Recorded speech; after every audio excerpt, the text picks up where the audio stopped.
paz do Senhor, meus irmãos, estamos de volta em mais um vídeo do nosso canal.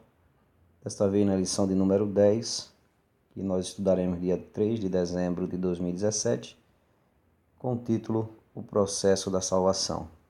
Como sempre fazemos no nosso canal, nós apresentamos a lição de forma sucinta, mostrando alguns dos principais pontos que serão abordados no domingo, na Escola Bíblica Dominical, e fazemos aqui um convite às pessoas que não estão participando da escola e mostramos que os assuntos abordados aqui são de grande valia para a nossa vida espiritual. Então, a semana passada, infelizmente, não foi possível publicar o vídeo da lição de número 9, mas essa semana, graças a Deus, estamos de volta para aqui apresentar a lição de número 10, que nós estudaremos no próximo domingo. Então, nosso texto áureo e a nossa verdade prática é a primeira sessão que nós vamos mostrar. O texto áureo nos diz: Jesus respondeu: na verdade te digo que aquele que não nascer da água e do Espírito não pode entrar no reino de Deus. Está escrito em João, capítulo 3, versículo 5. A nossa verdade prática nos diz o seguinte: o processo bíblico de salvação se dá por meio da justificação, regeneração e santificação do ser humano. A próxima sessão é a leitura diária, a leitura que quem tem a lição diariamente pode ir se aprofundando em cada um desses textos, analisando durante a semana. Na segunda-feira, a experiência do novo nascimento espiritual. Na terça, o novo nascimento torna o homem uma nova criação. Na quarta, quem nasce de novo verá a glória de Deus. Na quinta, fomos regenerados pela palavra de Deus. Na sexta, novo nascimento, mortos para o pecado e vivos para Deus. No sábado, despindo-se da prática do pecado. Então, esses textos com as suas respectivas referências que você pode conferir um a um aí na sua Bíblia. A leitura bíblica em classe da semana será feita em João, capítulo 3, versículo do 1 ao 7, que é ali o diálogo entre Jesus e Nicodemos. O objetivo geral dessa lição é explicar que o processo da salvação se dá mediante a justificação, regeneração e santificação, com 3 objetivos específicos. O primeiro é mostrar a natureza da justificação divina. Segundo, explicar o que é a regeneração pelo Espírito Santo. E o terceiro, compreender que somos santificados em Cristo. E aí em diante, nós começamos com o nosso comentário. Como vimos, está dividido em 3 pontos a nossa lição. Então, o primeiro ponto fala sobre ser justificado por Deus, com o primeiro subponto, que fala sobre a natureza da justificação. Então, a justificação evoca a ideia de um tribunal jurídico em que pesam terríveis e verdadeiras acusações contra nós, mas que por meio do sacrifício expiatório e substitutivo de Cristo se tornaram nulas.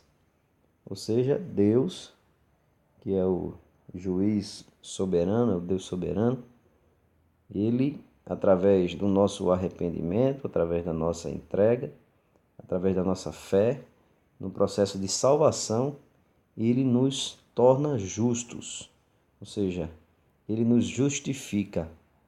Mesmo que nós tenhamos a culpa, Cristo tomou a culpa em nosso lugar e Deus aí nos considera justos.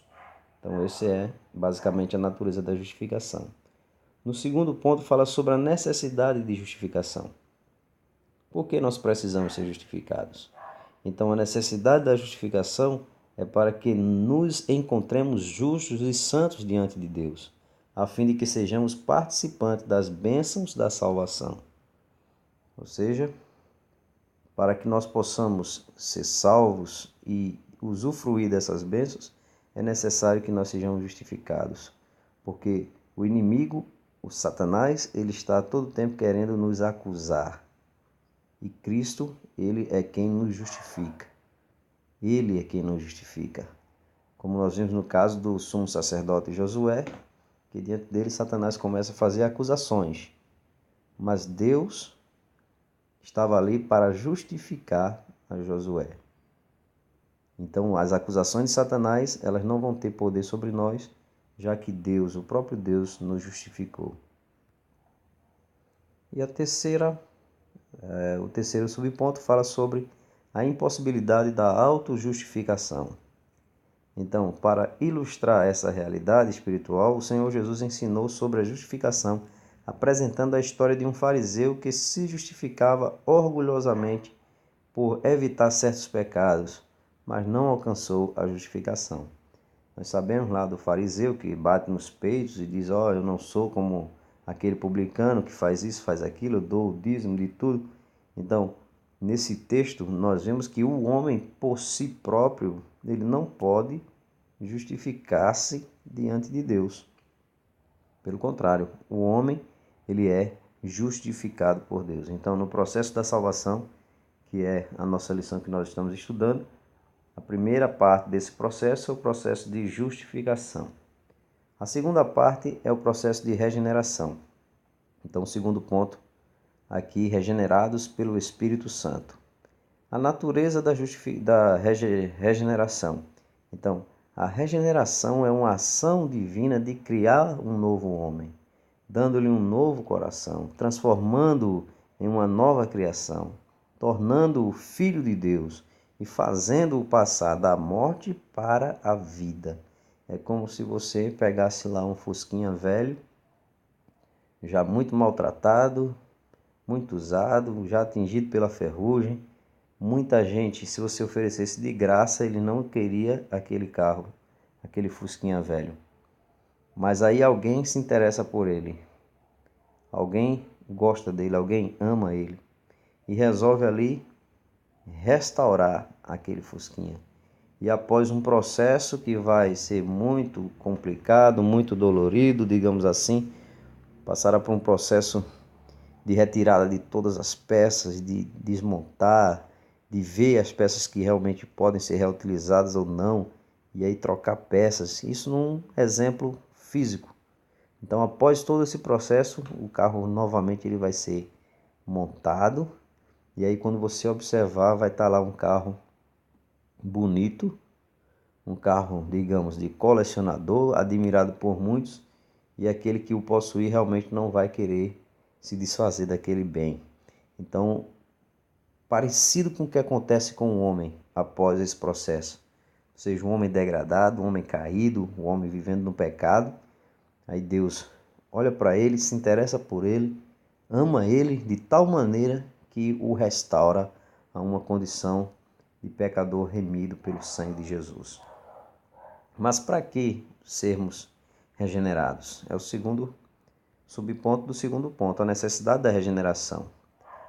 Para fazer parte do reino de Deus é preciso nos tornar nova criatura e nascermos do Espírito. É o que Jesus disse: se alguém não nascer da água e do Espírito, não pode ver o reino de Deus. Então nós, como cristãos, como arrependidos, como alguém convertido, temos que realmente passar pelo processo da regeneração, que é o de nascer de novo, conforme Jesus ensinou a Nicodemos e ele não entendeu. E o terceiro e último subponto fala das consequências da regeneração. Então, nesse ponto, ele cita várias consequências da regeneração. Várias coisas que acontecem na vida do cristão após ele passar por esse processo. Então, você pode dar uma pausa aí no vídeo e ler esse texto. Como nós sempre dizemos aqui, não é objetivo tratar cada ponto de forma detida ou de forma minuciosa, mas aqui apresentar os pontos e destacar alguns que sejam de maior interesse para deixar aí um gostinho de quero mais nos irmãos e esses puderem estar presentes na escola bíblica dominical no domingo, na sua igreja, participando ali, debatendo, discutindo, trazendo dúvidas, e ali o seu professor com certeza irá tirar essas dúvidas. Terceiro e último ponto fala sobre santificados em Cristo. Fala agora sobre santificação. A primeira parte do processo processo de justificação. Segunda parte do processo de regeneração. E a última parte do processo da salvação é o processo da santificação. Então, a santificação é uma consequência da salvação. Vejam o que diz o comentarista Clayton Pomerening. A santificação é um processo pelo qual o crente se afasta, separa do pecado para viver uma vida inteiramente consagrada a Deus, desenvolvendo nele a imagem de Cristo. Está lá em Romanos, capítulo 8, versículo 29. Então você é salvo ao crer na palavra de Deus, e aí você vai passar por um processo de santificação, um processo impulsionado pelo Espírito Santo que está na sua vida. Para se santificar é necessário que o homem faça um esforço pessoal, que não é simplesmente dar um estalo de dedos e aí ser santo. Não, as Escrituras revelam que devemos almejar e priorizar a santificação, pois a nossa natureza pecaminosa insiste em resistir a esse processo. Ou seja, o homem está degradado, o homem está caído, e aí naturalmente ele tende a se afastar de Deus, se afastar da santificação. Mas aí o homem, ao reconhecer a sua condição, ele passa agora a ter a responsabilidade e ter a missão de fazer um esforço pessoal para negar as coisas do mundo e aproximar-se a Deus.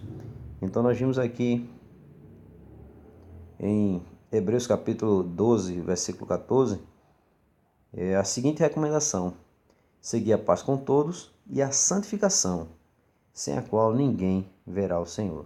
Então, para entrar no reino de Deus, precisa ser santo. Terceiro e último ponto, para nós fecharmos o nosso vídeo, como sempre tentamos ser o mais breve possível, é o desafio de sermos santos. Realmente não é fácil você deixar a vida de pecado, deixar o mundo, deixar seus prazeres, a vida hedonista, para ser santo, separado. Mas é um desafio que nós temos que encarar. Desafio dado por Deus, dizendo: sede santos, porque eu sou santo. Então, por isso, é exigido um esforço pessoal e dependência contínua do Espírito Santo para sermos santos. Então, nós precisamos realmente dizer: eu quero ser santo, e seguir a paz e a santificação para que possamos ver a Deus. Então, eu agradeço a você que assistiu até aqui. Compartilhe esse vídeo com seus amigos, com seus familiares, com seus grupos do WhatsApp, entre outros, e com aquela pessoa que você percebe que ele não está participando da Escola Bíblica Dominical. O convide, chame ele, porque com certeza vocês vão aprender muito mais nessa grande obra do Senhor, que é a maior escola do mundo, a Escola Bíblica Dominical. Que Deus nos abençoe e nos ajude, em nome do Senhor Jesus. Amém.